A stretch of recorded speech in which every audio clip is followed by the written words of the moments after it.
James R. Jordan Sr. was much more than just the father of a global icon. He was a man known for his warm personality, his easy smile, and his deep love for his family. Born in Wallace, North Carolina, he built a life grounded in hard work and devotion. He served in the Air Force before settling into a career at General Electric, where he worked for many years as a mechanic and supervisor. He and his wife Dolores raised 5 children, instilling in them the values of discipline and perseverance. James was a constant presence in his children's lives, offering advice, support, and a steady hand. He was their biggest cheerleader, and his pride in their accomplishments was evident to everyone who knew him. He was especially close to his son Michael, the basketball superstar. James Jordan was a familiar and beloved figure at Chicago Bulls games, often seen sitting courtside, cheering enthusiastically. Their bond was legendary. He was Michael's confidant, his best friend, and his most trusted advisor. When Michael won his first NBA championship, it was his father he embraced in a moment of pure, unscripted joy. This image of a father and son sharing a triumphant moment became a symbol of their relationship. James was the anchor in Michael's life, a source of stability and guidance amidst the whirlwind of fame and pressure that came with being the world's most famous athlete. The public saw James Jordan as the proud patriarch of a famous family, but to those who knew him personally, he was simply Pops. He had a magnetic charm and a love for conversation, often striking up friendships with strangers. He enjoyed life's simple pleasures like tinkering with cars and taking long drives. It was this love for the open road that would tragically place him in harm's way. He was a man who had worked hard to provide for his family and was enjoying the fruits of his labor, traveling to see friends and family and supporting his son's incredible career. His sudden and violent death in the summer of 1993 sent shockwaves not just through his family, but across the entire world. His loss created a void that could never be filled. For Michael Jordan, it was a devastating personal tragedy that would alter the course of his professional life. For the public, it was a shocking reminder that senseless violence can touch anyone, regardless of their status or fame. The murder of James R. Jordan Sr. was not just the death of a celebrity's father, it was the loss of a good man, a devoted husband, a loving grandfather, and a friend to many. The story of his life, and the unresolved questions surrounding his death, would continue to capture public attention for decades to come, a testament to the man he was and the family he so dearly loved. The night of July 22, 1993, began like many others for James Jordan. He had been in Wilmington, North Carolina, attending the funeral of a friend. After the service, he decided to drive back to his home in Charlotte. He was behind the wheel of his prized red Lexus SC400, a recent gift from his son Michael. The car was a symbol of his son's success, and James drove it with pride. Feeling tired from the long day and the emotional weight of the funeral, he pulled over to the side of US Highway 74 near Lumberton to take a short nap. It was a decision that would have fatal consequences, an ordinary act that led to an extraordinary tragedy in the quiet darkness of a rural highway. At that very moment, 2 local teenagers, Daniel Green, 18, and Larry Demery, 17, were out looking for someone to rob. They saw the expensive Lexus parked on the shoulder of the road and saw an opportunity. According to the story that would later be told in court, they approached the car with the intent to commit a robbery. The exact sequence of events that followed has been a point of contention for over 3 decades. What is known for certain is that a single gunshot was fired, striking James Jordan in the chest as he slept in the driver's seat. The robbery had turned into a murder, and the lives of everyone involved were forever changed by that single violent act. After the shooting, Green and Demery took the car and drove away, leaving the scene of the crime. Inside, they discovered the identity of their victim when they found his wallet and other personal effects. Among the stolen items were 2 NBA championship rings that Michael had given to his father, a gold watch, and other valuables. Realizing the gravity of their situation, they decided they needed to dispose of the body. They drove for miles before stopping at a bridge over a swampy creek just across the state line in McCall, South Carolina. There, under the cover of darkness, they threw James Jordan's body into the water below, hoping it would never be found. For weeks, no one knew what had happened to James Jordan. His family reported him missing, but they were initially not overly alarmed, as he was known to take spontaneous road trips to visit friends. It wasn't until his body was discovered in the swamp on August 3, 1993, that the horrifying truth began to emerge. The body was badly decomposed and was initially classified as a John Doe. It was only after a local pathologist saved the jaw and dental records that a positive identification was made 10 days later. The news was devastating. The search for a missing father had ended in the confirmation of a brutal murder, setting in motion a complex and controversial investigation.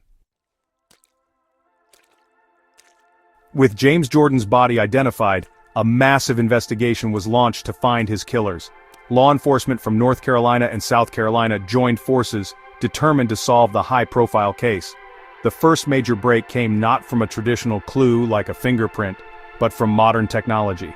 Investigators discovered that calls had been made from James Jordan's car phone shortly after his disappearance. These calls were made to friends and acquaintances of Daniel Green and Larry Demery. This crucial piece of evidence provided the first link between the missing man and the two teenagers from Robeson County, a region known for its high poverty and crime rates. The trail of evidence started to become clearer as police tracked the phone activity. The calls led them to individuals who knew Green and Demery, and soon, the teenagers became the primary suspects in the case. Investigators began to piece together their movements in the days following the murder. They learned that the pair had been seen driving the luxurious red Lexus around town. They had also been showing off some of the items stolen from the car, including the valuable championship rings.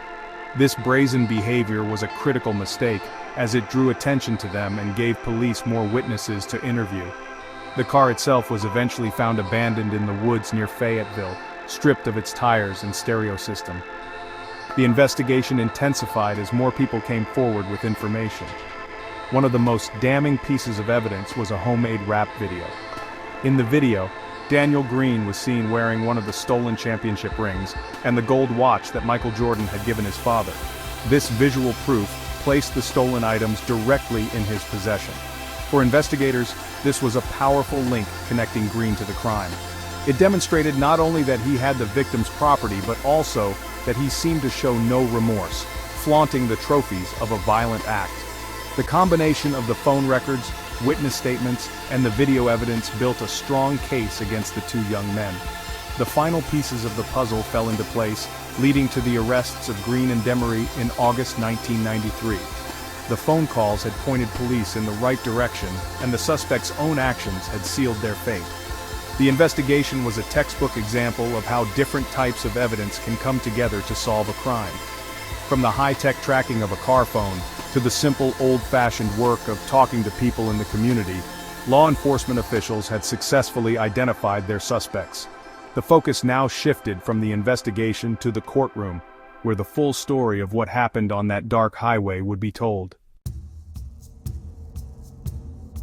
Following their arrests, Daniel Green and Larry Demery were charged with the murder of James Jordan. As they sat in police custody, their united front quickly crumbled. The two lifelong friends began to turn on each other, each offering a different version of what happened on the night of the crime. This divergence in their stories would become the central conflict of the case. Larry Demery, the younger of the two, agreed to a plea deal with prosecutors. In exchange for a lesser sentence of life in prison, he agreed to testify against Daniel Green. Demery's story was simple and direct.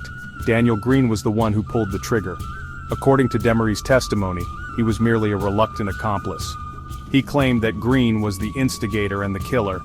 He painted a picture of a night that spun out of control, with Green making the fatal decision to shoot James Jordan. Demery admitted to being present and to helping dispose of the body in the car, but he placed the blame for the murder squarely on his friend's shoulders. His testimony was the cornerstone of the prosecution's case. It provided a clear narrative for the jury, with a designated shooter and a follower who went along with the crime. For prosecutors, Demery was the key to securing a conviction against Green. Daniel Green, however, has always told a different story. From the very beginning, he has maintained his innocence regarding the murder itself. He has consistently stated that he did not shoot James Jordan. In his version of events, he was not even present when the shooting occurred. Green claimed that he had gone to a party, and Demery left separately. Later that night, Demery showed up in a panic, driving the Lexus and asking for Green's help. Green admitted that he made the terrible decision to help his friend get rid of the body, He has expressed remorse for that choice, but he has never wavered from his insistence that he was not the killer. This created a classic he said scenario. The jury was faced with two conflicting accounts from the only two people who knew the truth. On one side was Larry Demery, who had a clear incentive to lie to save himself from the death penalty. On the other side was Daniel Green, who was fighting to prove he was not a murderer. The lack of any physical evidence such as fingerprints or DNA directly tying either man to the trigger made the case entirely dependent on which of the two young men the jury believed. The prosecution urged the jury to trust Demery's account, while the defense argued that he was an unreliable narrator fabricating a story for his own benefit. The trial of Daniel Green and Larry Demery began in 1996 and captured the nation's attention. The prosecution built its case around the testimony of Larry Demery. He calmly and methodically recounted his version of the events, pointing to Daniel Green as the cold-blooded killer who shot James Jordan without hesitation.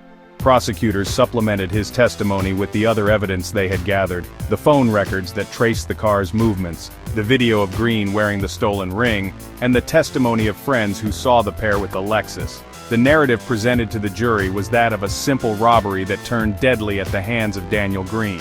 The defense, however, worked hard to poke holes in this story. Green's lawyers argued that Larry Demery could not be trusted. They highlighted his plea deal, suggesting he had every reason to invent a story that would please the prosecution and spare him a harsher punishment. They also raised questions about the investigation itself.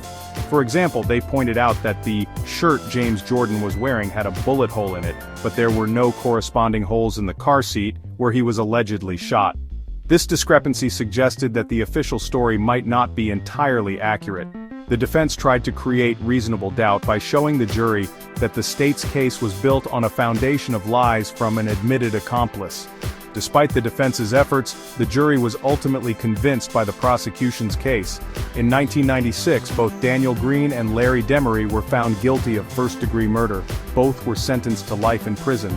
For the Jordan family and for many in the public, the verdict brought a sense of closure. The men responsible for the senseless killing of James Jordan were behind bars. However, for Daniel Green and his supporters, the fight was just beginning. The conviction did not resolve the lingering questions about what really happened that night. The fact that the entire case rested on the word of one co-defendant against the other left a cloud of uncertainty that would persist for years. Even after the trial, troubling details continued to emerge. It was later revealed that the son of the local sheriff, a man with a history of drug trafficking, was one of the first people Demery called from the car phone. This connection was never fully explored during the trial, leading to speculation about whether others were involved, or if the motive was more complex than a simple robbery.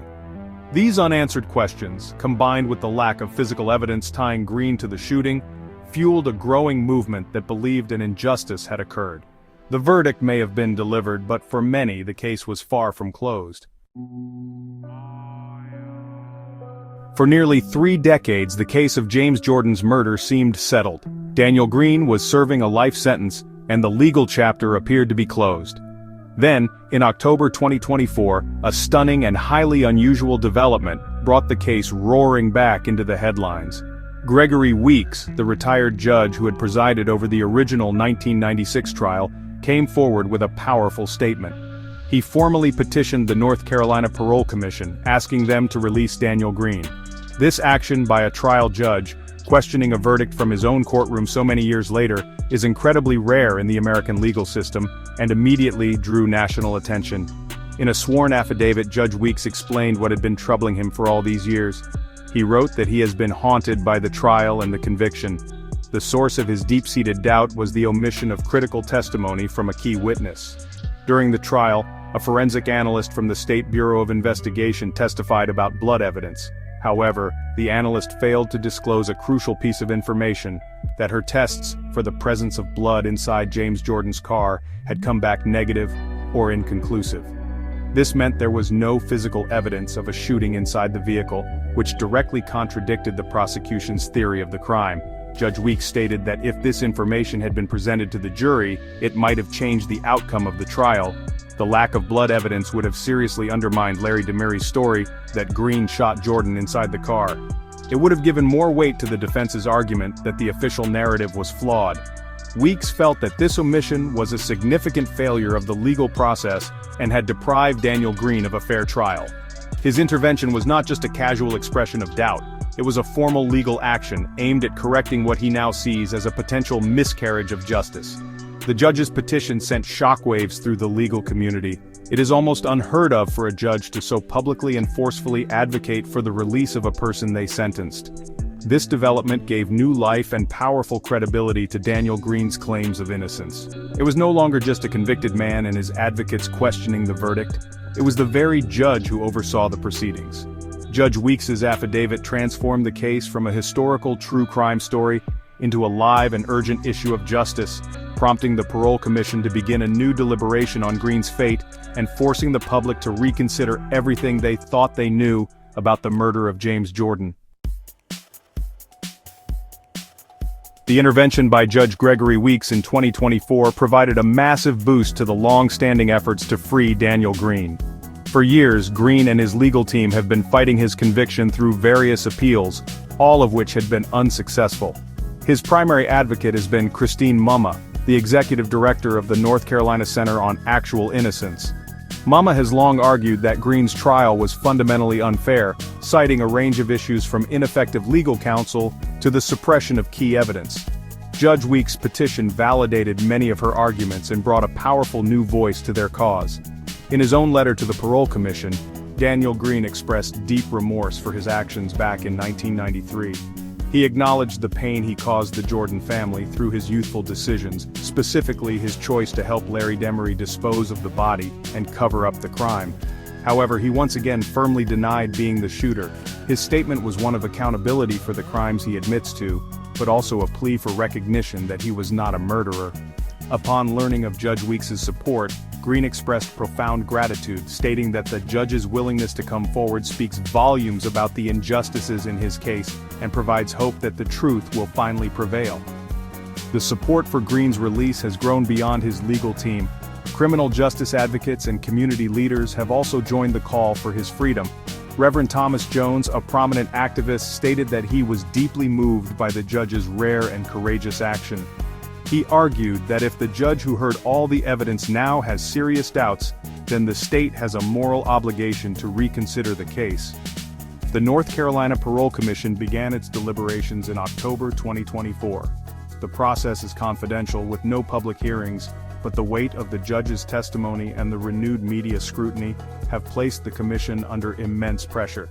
The decision on Green's potential parole is expected to take time, but the developments have reignited a fierce debate about the fairness of his conviction.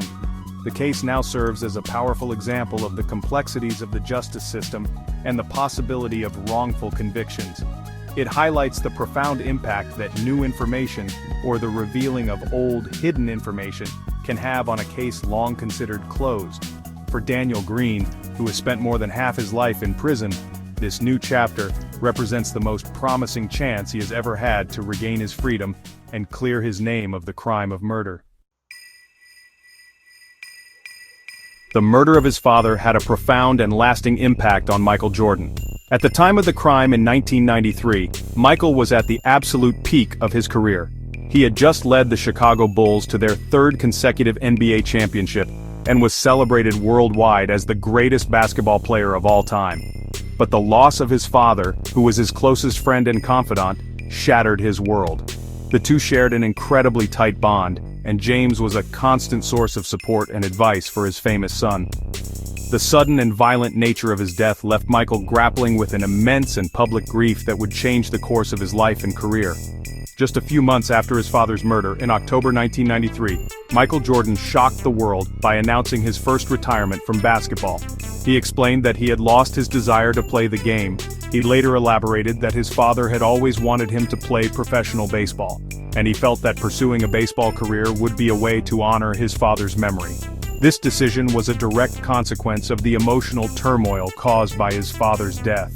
It was as if the joy he once found on the basketball court had been extinguished by his grief.